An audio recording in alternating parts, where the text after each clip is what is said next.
Hello and welcome back to another episode of Notion Bonsai, and in this video we're going to show you how to create bonsai from an air layering, as well as the many things that you can do with an air layering once it is severed from the parent tree.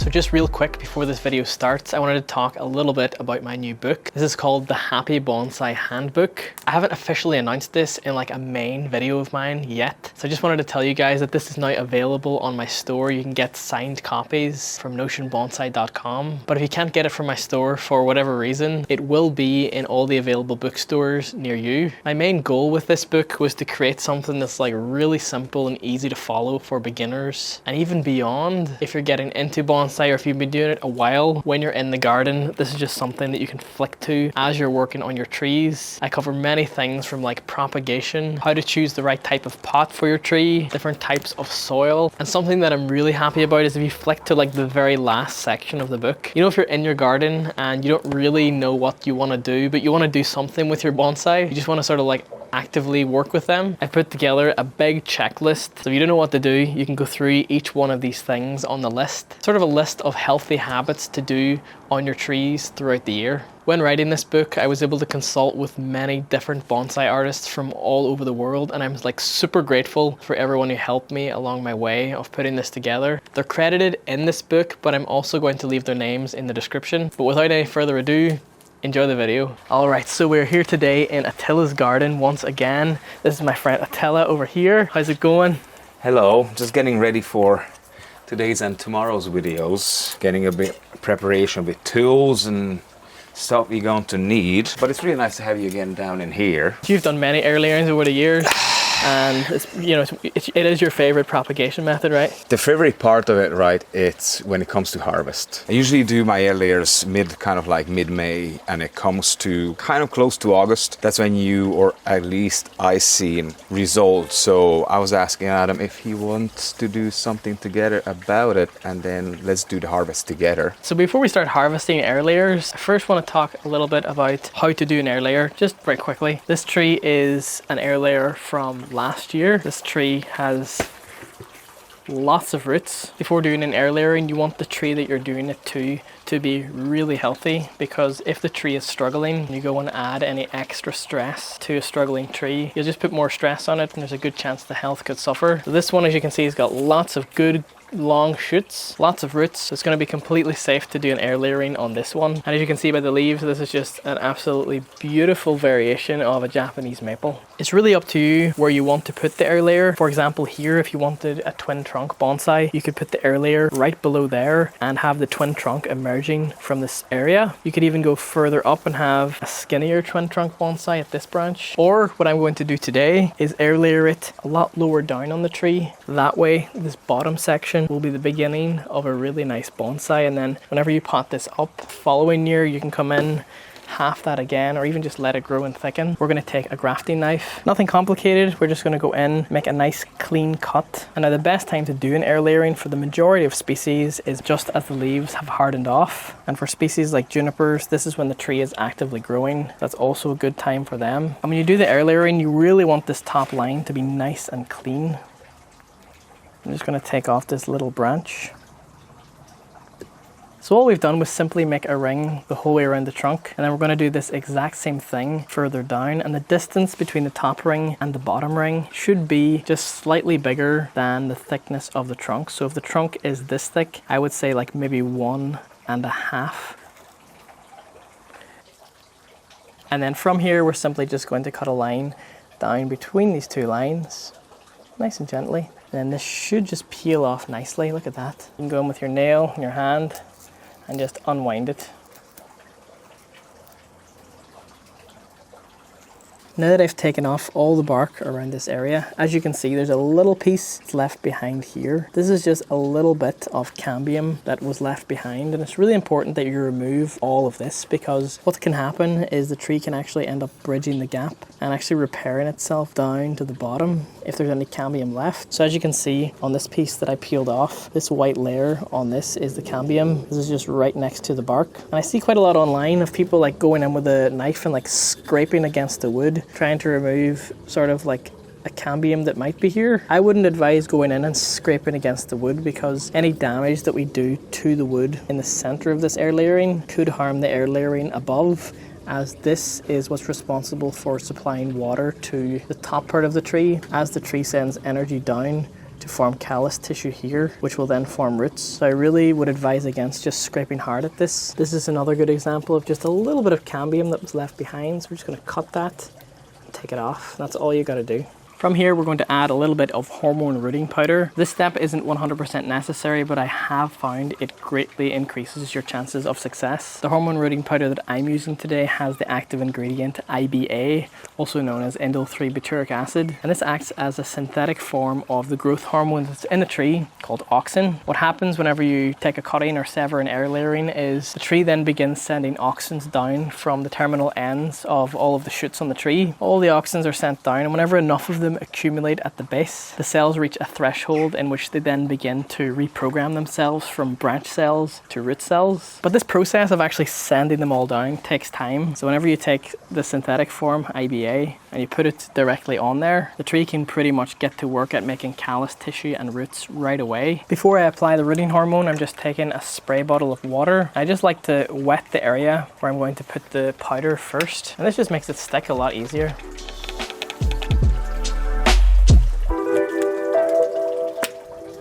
You want to put the powder on this area of the trunk here, because this is where the roots are going to come from. The roots don't come from the bare wood, they come from like right here whenever this all calluses.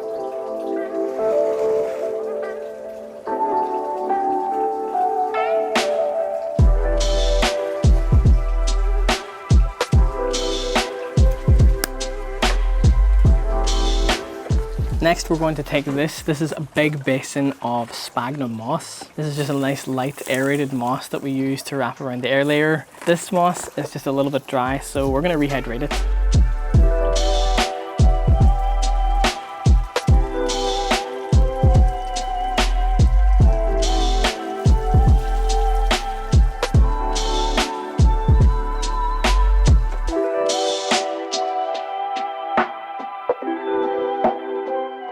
Now just taking some of the sphagnum, I'm laying it into some bubble wrap. You can use some plastic if you wish to. This is what's going to be wrapped around the tree, and the roots will grow into this.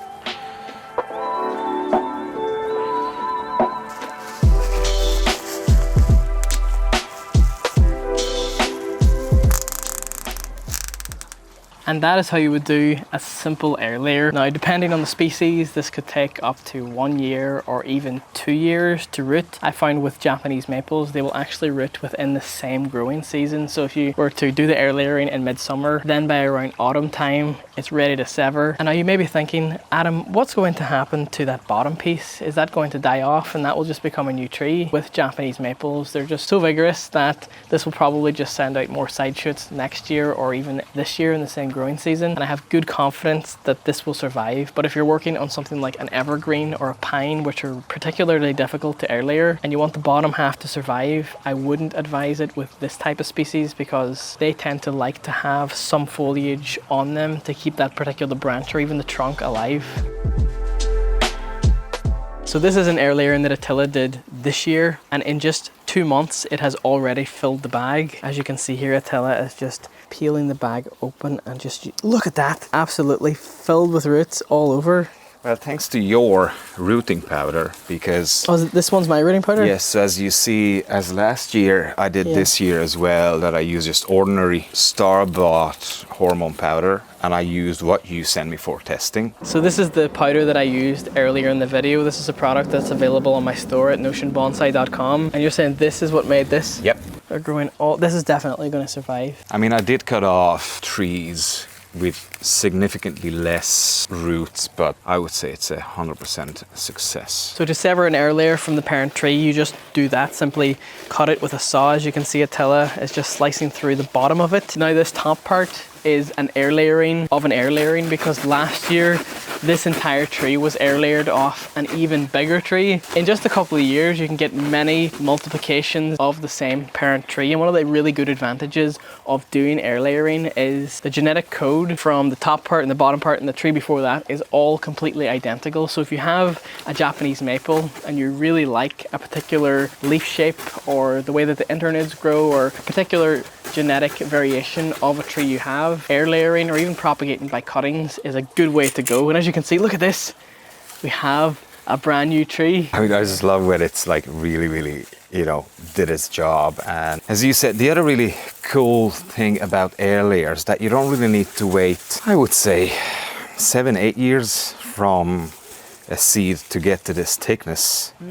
And you get another, you know, really matured quote-unquote tree in literally no time. So that's ready to become a bonsai almost right away. You want to do it as a bonsai? We can make it a bonsai. We're going to make this as a bonsai. Let's make it as a bonsai. Okay. And even what's really exciting, I don't know if you get this, but what I find exciting is if you take this away and you look at what's left, I'm thinking like, oh, this is now a great like start to build a bonsai structure on. So guys, after every major cut, I like to do using cut paste what Adam gave me to test it out. First thing first, what I do is just get a bit of water. You wet your finger because this thing can be a bit sticky. And then take a bit of amount of out. So when you wet your fingers, you see that it's not going to stick on it. Just put on the wound. Keep your fingers kind of wet all the time. And then just going to apply this just to be sure that it covers the whole wound. This way it keeps a lot of moisture inside, that it helps the tree heal quicker.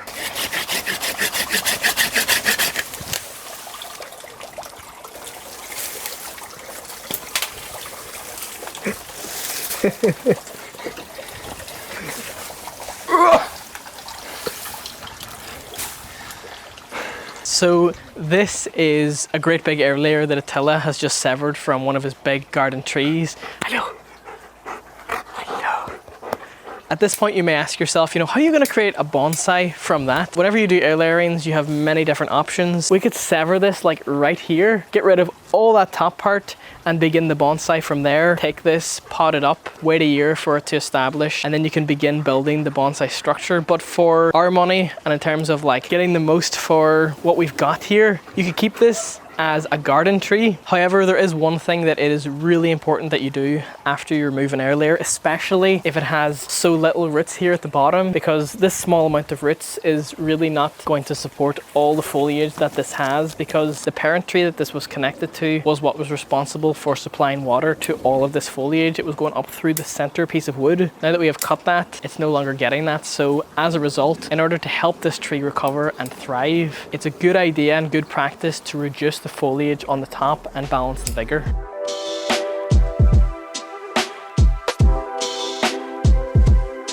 So as you can see, look at all of this that we have removed from just this one air layering. We've reduced it back quite a bit. So this is now going to be potted up and it should survive pretty well.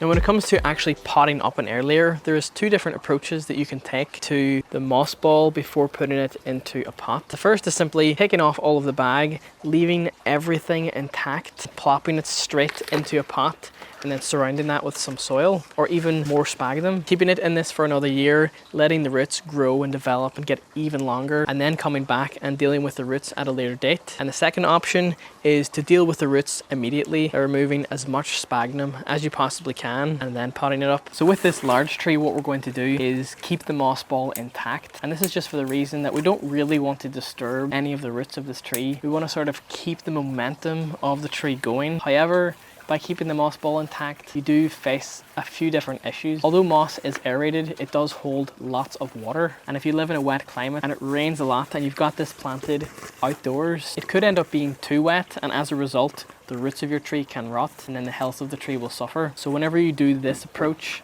I would advise, if you can, keep it in a greenhouse or in a place in which it's not going to get too much water, and you can carefully monitor the moisture levels of the moss. Look at them roots. In here, it just kind of started to push. Yeah. But kind of by my experience, this will be an adequate root ball to cut this one off. So Attila's just putting a light layer of sphagnum moss along the bottom of the pot. Because we want this potted up in the greenhouse, we don't want to pot it up now and then try and carry it over, and it will wobble and stuff as we're trying to take it to the greenhouse. And if we do this, this will put some pressure on the roots, and it really won't be good for them because it will just add unnecessary stress.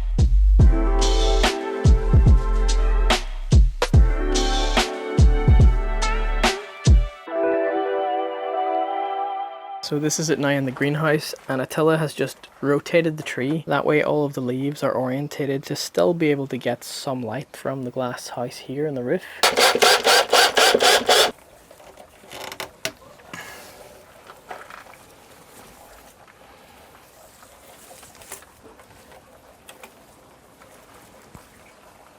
I mean, it doesn't need to be really tight, it's just that it needs to hold it at place.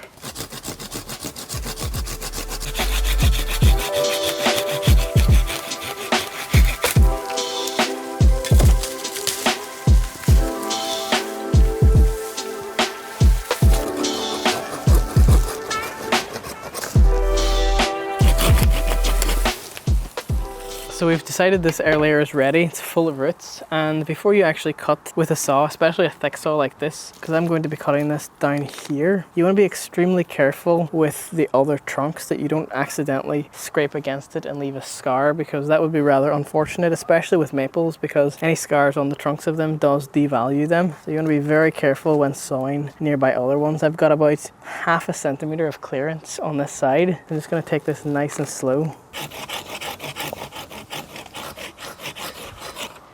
Now as I get to the other side of this, I don't want to keep sawing because this could break this in a really bad way. So what I'm going to do is just take the saw out, come in this way and just score the trunk. That way when we come through the other way, it's not going to break off. And you want to go nice and slow just as you approach the other side. That way the saw doesn't go flying out the other side and scar this trunk.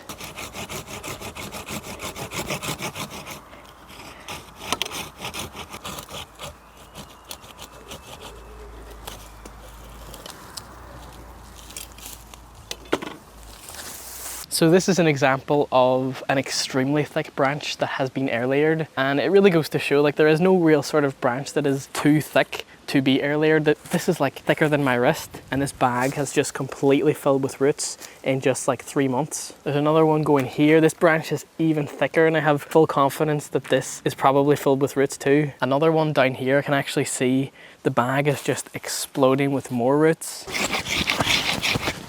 I'm just realizing too, like that's going to be extremely heavy when it detaches. I know. It's not going like to 20, 30 let kilos. it go. I will let you know when it's kind of like loose, And so then you I'll- can move. Yeah. When sawing such a big tree like this, be extremely careful whenever the branch actually does detach from the tree, because if it's a particularly thick branch, it's going to have a lot of weight to it and you don't want it to fall on you. You don't want to try and catch it when it's like mid-falling. So I'll be careful from now, but it's almost off, so watch it out.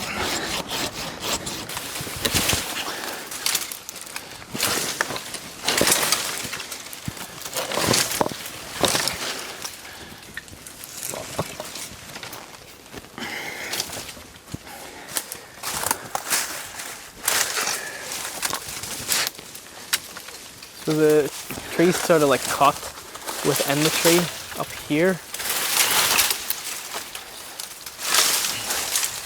You could plant this straight in the ground if you wish to, but in our case, Attila wants to first develop it in a pot and then eventually transition it to the ground. So then it becomes a garden tree. It just seems a little bit more easier to manage, and by putting it in the ground right now, it might provide too much moisture around the roots because the composty ground type soil just might be a little bit too compact for it at the minute. What do you think, Attila? Yes. Yeah, it's so warm here today too. It's like It's hot, it's laborious, but it worth it. It's Yeah. it's beautiful. Because this tree's so tall and it's going into a pot like so small, it's almost going to be like a big bonsai in a weird way. It's going to be very top heavy, so if you are doing this and you're trying to get a big tree to establish in a really small pot, it's important that you provide some stability for the tree. This tree is going to be secured to this beam while it's in the pot right here. That way we can keep it as stable as possible as it establishes in the pot.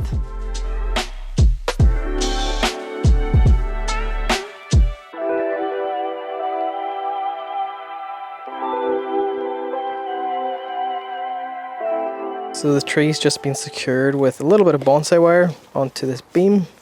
And now it's like really, it's not going anywhere. And we're just gonna fill in the rest with more sphagnum.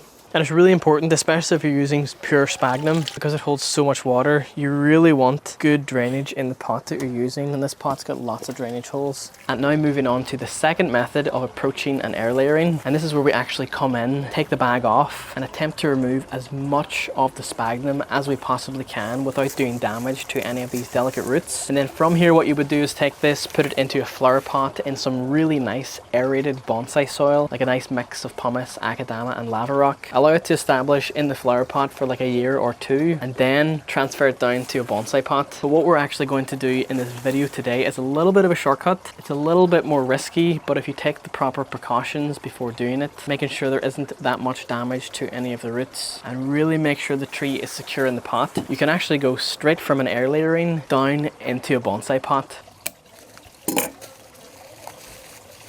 So let's have a look at what's going on under here. Oh my god, look at that. Look how many roots there is. I'm really happy with this, and you just want to make sure that whenever you do an air layering, especially if you're being a little bit on the risky side going straight into a pot, make sure there's roots all around, and even in this one it's got plenty to work with. So from here, what we're going to do is just simply come in with some bonsai tweezers and just gently pull out the sphagnum like this, as you can see, without disturbing any of the roots. And it does help to just keep a spray bottle of water nearby. Mist the roots as you work on it, that way they don't dry out. But even, you can start at the top or the bottom. I found starting at these sides and working your way sort of under the roots helps. But it's just a very slow and careful process. Then again, bonsai isn't something we want to rush. You just want to take your time with this. Just slowly remove all of that sphagnum.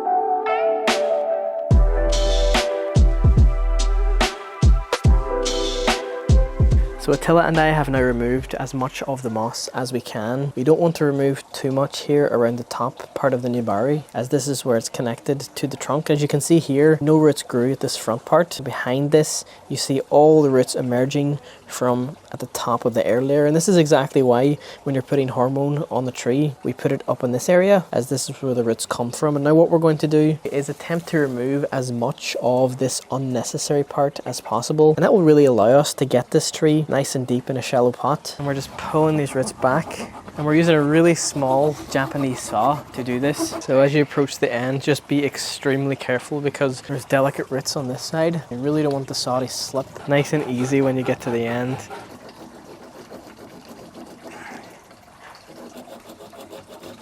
There we go, look at that. So that has been successfully removed. So now what's happening is we're actually going in with the concave branch cutters. This is allowing us to take even more material off the underside of this root ball so we can get it even deeper in the pot. Then from here, we're going to apply some cut putty right onto this here. This prevents any moisture loss that may still be happening here, and it also prevents it from rotting, sealing up the end nice and neat. And just like earlier, whenever we reduced the big maples, Attila here is reducing this one down because there just simply isn't enough roots on the bottom there to support all of this foliage. So now we're just cutting back this lower branch because we see it sort of as a competing trunk line, and we don't really think that it works as a twin trunk bonsai. Come on. So that's that gone.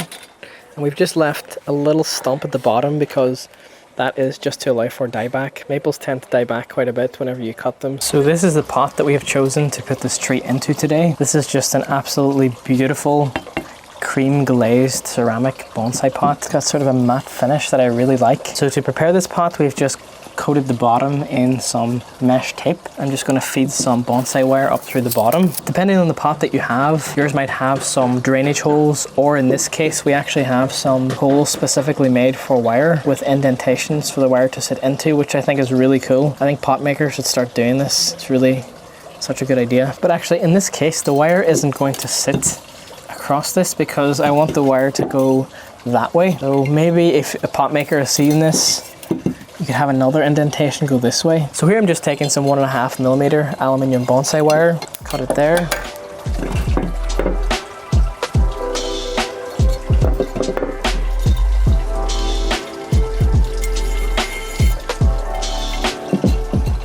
Gonna take some bonsai soil mix. This is just a mix of pumice, akadama and lava rock. I'm just making a little mountain in the middle. This just ensures that no air gaps will be underneath the root ball as we sit this onto here. Then from here you really want to consider where's the front of your tree going to be. I've chosen this. I think this side is the nicest looking side of the pot. And now for the tree, let's just put this in and see how it goes, because I want the roots to flare outwards, and I'm trying to immediately develop a nabari right from the get-go as this is on here. And because this pot's a little bit bigger than the root flare, will really lend itself to this. So the roots are nice and spread out. Then I'm just going to twist this down into the pot.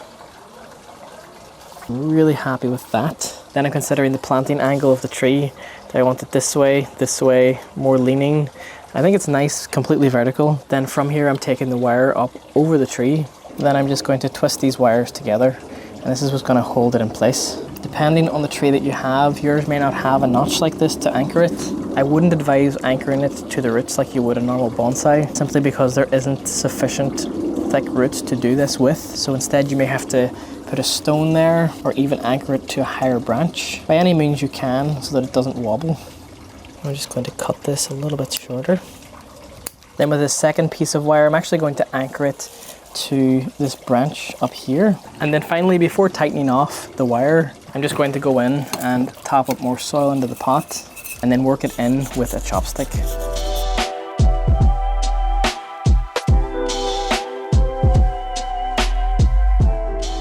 So I actually changed my mind on the anchoring wire going over this junction here. I've moved it. Now there's down here, there's one on this side and one tied on this side. It balances the force across where it is being held. Really nice and stable. There's a little bit of wobble. And to fix that, I'm gonna put a rock here and another rock right here. In terms of aftercare, this tree is going to be put into Attila's greenhouse where it's nice and warm and humid. This is going to slow down the rate of transpiration on the leaves. So if you can slow down transpiration by putting the tree into a humid place, that will just help it keep its leaves. And then hopefully over the next year, it's going to establish in this pot and we can begin fertilizing next spring. This definitely is a more risky way to create almost like an instant bonsai. But I think it's a really fun thing to try nonetheless. We give it lots of roots. There's a good chance this will survive. But all that's left to do now is give this tree a water.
So this tree started to stabilize itself already.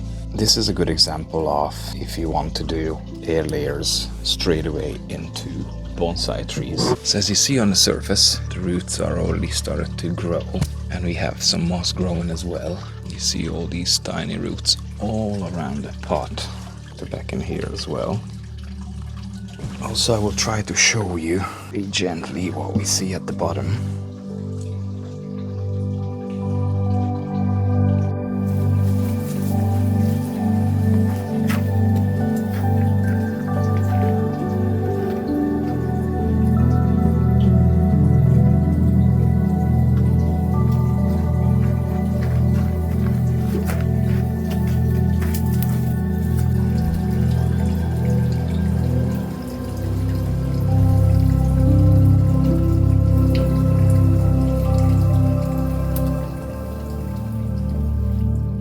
And there you guys have it. On that, I'm going to end off this video right here. If you enjoyed, please be sure to leave a like on this video. It really helps out the channel a lot with the YouTube algorithm. And let us know down in the comments what you thought of this video. Perhaps there's something you would have done differently. We're always open to new and different ideas in bonsai. If you would like to support me and the things that I do on this channel, hit the thanks button down below. Or if you'd like to become a channel member, hit the join button. That way you'll get early access to new videos before they go out to everyone else, and you'll get access to membership posts. Massive thank you to Attila again for having me here in his garden today. But on that, thank you so very much for watching.